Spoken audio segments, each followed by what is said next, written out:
айтайын дегенім, сіздерге соншалықты тыңдауға қиын болмаса да, маған айтуға оңай болмайын деп тұр. Өйткені адам өзінің жасаған қателігін жария етіп, «Иә, мен кезінде осындай оңбағандық жасадым, мен қателестім» деп айту, мойындау да оңай емес. Бір үйде екі келінбіз, мен кіші келінмін.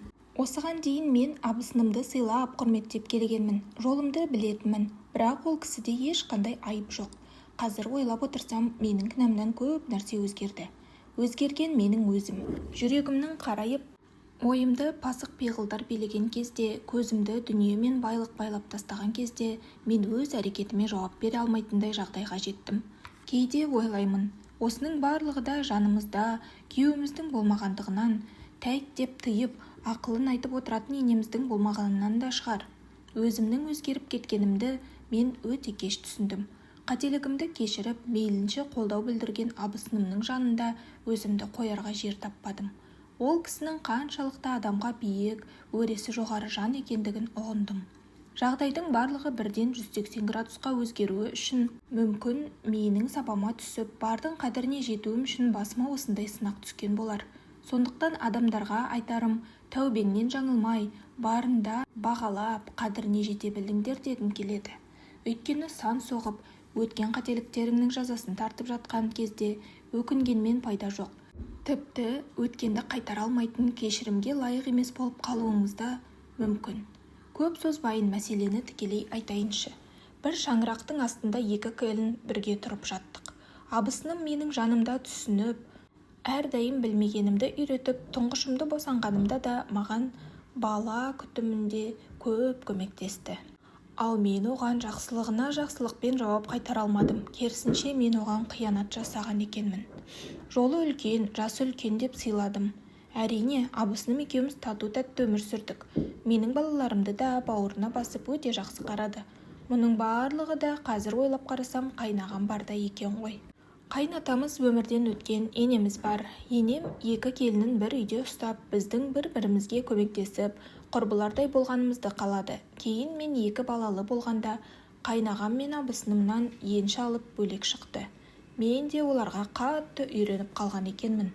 Әсіресе абысынымның маған туған әпкемдей болып кеткеніне, қамқорлығына, білмеген тұстарымда ақылын айтып көмектесіп жүретіндігіне әбден үйреніп қалған екенмін. Енемде әрине абысыныма сенетін шығар. Үйге қатысты басқа да істердің барлығын абысыныммен ақылдасып, арасында осылай жасасақ дұрыс болар ма екен? Сенің ойың қандай? Жассың ғой, жаңаша дүниелер де болып жатқан шығар. Деген секілді ойласып, барлығымыз дастархан басында отырғанда отбасылық мәселелерді талқылайтынбыз.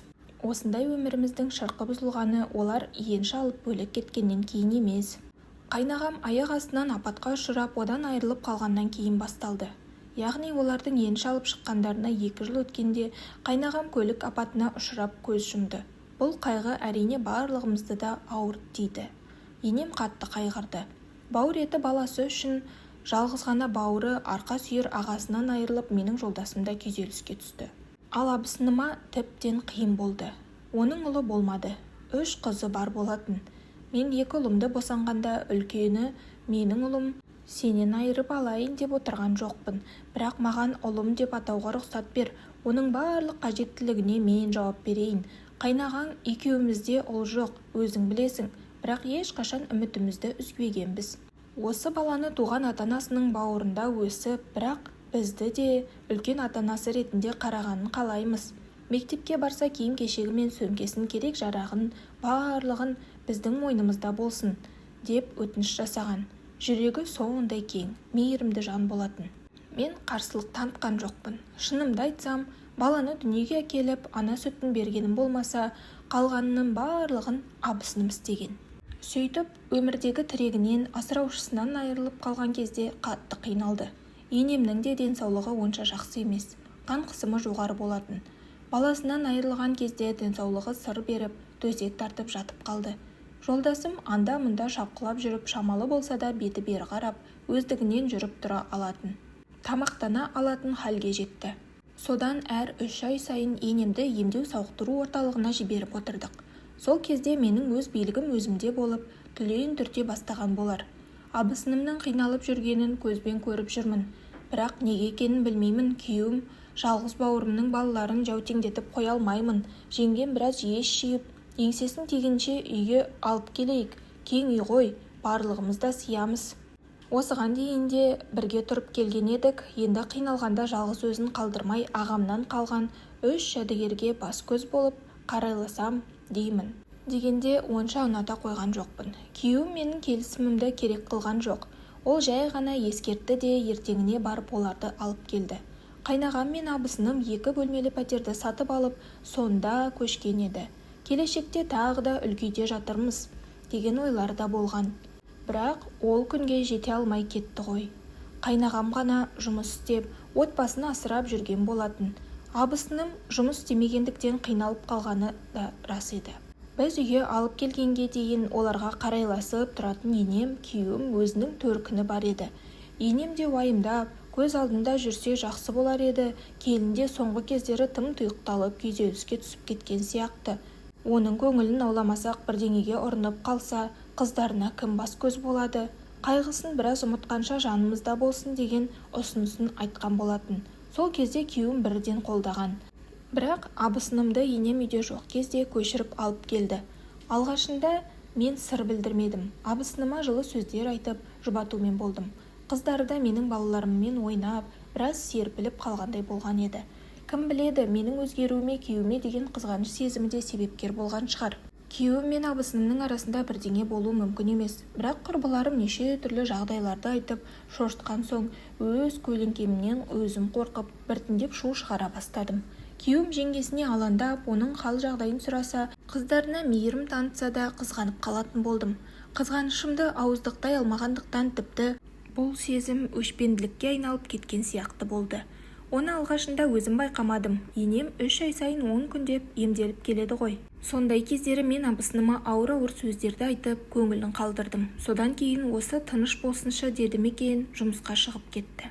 Бірақ кешке жұмысынан қайтарда оны күйеуім алып келетін болғандықтан қызғанышым мүлде өрши түсті. Күйеуім де мұны байқап, маған басу айтып ақылға шақырғанымен бойымды билеп алған, өз еркіне бағындырып алған іштегі күдік мені басқарды. Содан не керек, ақыр соңында мен абысынымды үйден 3 баласымен қуып шыққандай болдым.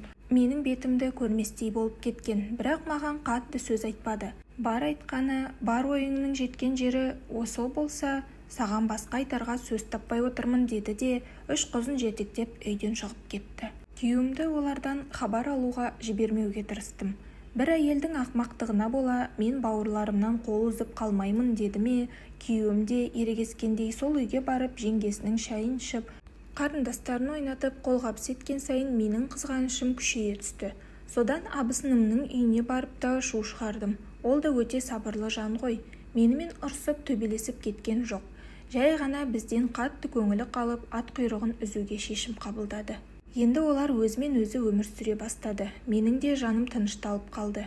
Бірақ абысыныма жасағанымның жазасын алдым. Кіші ұлымды кездейсоқта көлік қағып кетіп, ауруханаға түскенде жан-жағымды қармап, есімнен танып қалдым. Жансақтау бөлімінде жатып, оған шұғыл түрде қан керек болғанда, алдыңғы өкпе реніштің барлығын ұмытып, алдымен көмекке келген абысыным болды. Өзім де қайта-қайта есімнен танып қала бердім. Баламның жағдайынан хабар алып, жансақтау бөлімінен палатаға ауыстырылған кезде де бар күтімін жасап отырған осы абысыным болды. Абысынымнан қатты ұялдым. Жасаған қатыгездігім үшін өкінетінімді айтып кешірім сұрадым. Тәубеме келдім. Риза болғаным арада қаншама жағдай өтсе де абысыным өз биігінде қалды. Керісінше менің алдымда аласармай өте өресі биік тұлға болып қала берді.